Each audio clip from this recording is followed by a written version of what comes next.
Tripura's Labour Minister Tinku Roy held a press conference at the State BJP office in Agartala, focusing on the new 4 central labour codes which consolidate and modernize 29 older, mostly British-era labour laws.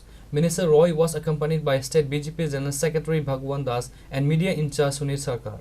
The conference aimed to inform the public about the benefits and modernization brought about by the 4 new labour codes, which is equal pay for equal work, maternity benefits, flexible work hours and allegation of misinformation.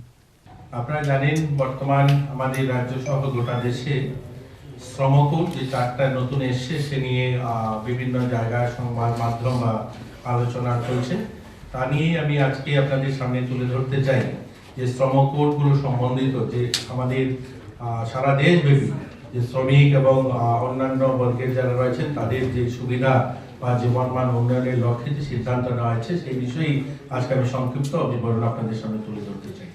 আপনারা সকলে জানেন code wages 2019 মজুরি সংক্রান্ত code এবং industrial relation code 2020 শিল্প সম্পর্কিত code, তৃতীয় হচ্ছে কোড অন সোশ্যাল সিকিউরিটি 2020 সামাজিক সুরক্ষা code, occupational safety health and working condition code 2020 পেশাগত নিরাপত্তা এবং স্বাস্থ্য কাজের পরিবেশের কোড।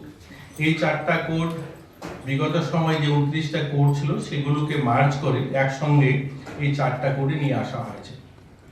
তার বড় কারণ হচ্ছে আপনারা সকলেই জানেন যে সমস্ত শ্রম কোডগুলো ছিল সেগুলো এক হয়তো ব্রিটিশ আমলের তৈরি করা আর নতুবা স্বাধীনতার প্রথম দশকে তৈরি হওয়া যে কোডগুলো ছড়িয়ে ছিটিয়ে ছিল এবং বিভিন্ন রাজ্যে বিভিন্ন ধরনের সেগুলোকে ইমপ্লিমেন্ট করার ব্যবস্থা ছিল এবং বিভিন্ন ধরনের কাজের যারা পেশাগত ছিলেন বিভিন্ন ধরনের বিভিন্ন রাজ্যে তার মজুরি বিভিন্ন ধরনের সুযোগ সুবিধা সেগুলো বিচ্ছিন্নভাবে ছড়িয়ে ছিটিয়ে ছিল। সেগুলোকে কম্পাইল করে একসঙ্গে গোটা দেশব্যাপী যেন সমস্ত স্তরের শ্রমিকরা তার উপকৃত হন এবং বিভিন্ন সময়ের সঙ্গে তাল মিলিয়ে বর্তমান সময়ে যখন এই শ্রম কোড তৈরি হয়েছিল তখনকার অর্থনৈতিক অবস্থান দেশে বা তখনকার আমাদের শিল্প পরিকাঠামো বা আমাদের দেশের উৎপাদন পরিস্থিতি আজকে কিন্তু অনেক পরিবর্তন হয়েছে। আজকের সময় উপযোগী এবং বর্তমান সময়ে মানুষের কাজ করার ধরন আপনারা সকলেই জানেন, আমরা বলি ইজ অফ ডুইং লাইফ চাই সবাই, আমরা খুব ইজিতে কাজ করতে চাই, তো সেটা শ্রমিকের ক্ষেত্রেও সেটা মালিকের ক্ষেত্রেও, তো এটা যেন আরো ইজি করে দেওয়া যায় সরল করে দেওয়া যায় তার জন্যই এই শ্রম কোডগুলোকে আনা হয়েছে। প্রথম যে কোডটা ওয়েজেস কোড 2019 মজুরি সংক্রান্ত কোড, এই কোডে সব ধরনের শ্রমিক সংগঠিত হোক বা অসংগঠিত হোক সবাই শ্রম দপ্তরের নির্ধারিত ন্যূনতম মজুরি পাওয়ার অধিকারী। আগে অনেক জায়গায় আলাদা আলাদা নিয়ম ছিল, এখন তা এক করা হয়েছে সমকাজে সমবেতন।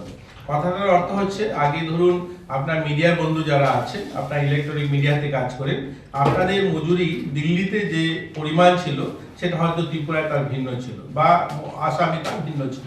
এখন সমকাজে সমবেতন সেটা সুনিশ্চিত হবে, অর্থাৎ এক ধরনের কাজের জন্য সমান বেতন হবে গোটা দেশে। বর্তমান সময়ে আমরা চা শ্রমিকের যে মজুরিটা দিয়ে থাকি অন্য রাজ্যে অন্য ধরনের মজুরি দেওয়া হয়ে থাকে, আবার আরেকটা রাজ্যে আর আলাদা মজুরি। এখন কি হবে, এক ক্যাটাগরি কাজের জন্য একই বেতন হবে, সমকাজে সমবেতন। এটা প্রথমত ওয়েজেস কোডের যেটা আমাদের শ্রমিকদের সুবিধাতে হবে। জাতীয় পর্যায়ে ন্যাশনাল ফ্লোর ওয়েজেস ঠিক করা হয়েছে যাতে এক রাজ্যের বেশি অন্য রাজ্যে কম তা না হতে পারে, তার জন্য এটা সরকার নির্ধারিত ওয়েজেস ঠিক করে দেবে, সেটাই যেন গোটা দেশে প্রযোজ্য হয়। নারীদের ক্ষেত্রে আগে নাইট শিফটে কিছু কাজ করা বাধা ছিল। আপনারা জানেন আমাদের দিল্লি মুম্বাই বড় বড় শহরগুলোতে মহিলারা রাত্রি শিফটে কাজ করে, কিন্তু অনেকগুলো রাজ্যে সেটা বাধা ছিল, নারীরা কাজ করতে পারবে না, আমরা বলি যে মহিলারা করতে পারবে না। এখন কিন্তু তারা নিজেরা যদি চান তাহলে সমস্ত কাজে পুরুষরা যত ধরনের কাজ করেন সমস্ত কাজে মহিলারাও অংশগ্রহণ করতে পারবে। মহিলারা যদি না রাজি থাকেন তাহলে সমস্ত অংশ কাজেই তারা কাজ করতে পারবে। Reported by Pranav from Agartala, Chinikhara.